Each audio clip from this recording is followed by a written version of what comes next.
बोलो। तीन चीजें देखी भाई, तीन चीजें देखी। तीन चीजें देखी भाई, तीन चीजें देखी।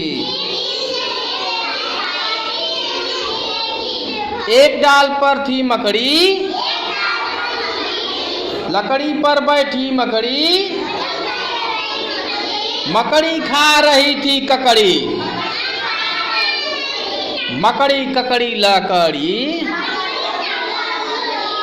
मकड़ी किस पर बैठी थी? और मकड़ी क्या खा रही थी? हाँ, तीन चीजें देखी भाई, तीन चीजें देखी। एक खेत में थी कुछ बालू, बालू पर बैठा था भालू। भालू खा रहा था आलू, बालू भालू कालू। बालू क्या खा रहा था? भालू क्या खा रहा था? और किस पर बैठा था भालू? तीन चीजें देखी भाई, तीन चीजें देखी। हमने देखा एक मोर, हो रहा था बोर, कर रहा था शोर।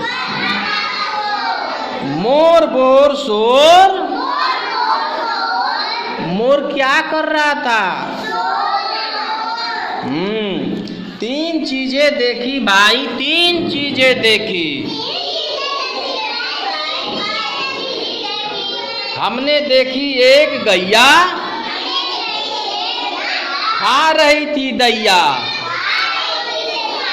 बोल रही थी मैया, गैया दैया मैया। गाय क्या कर रही थी? क्या खा रही थी? क्या बोल रही थी? मैया। ठीक है।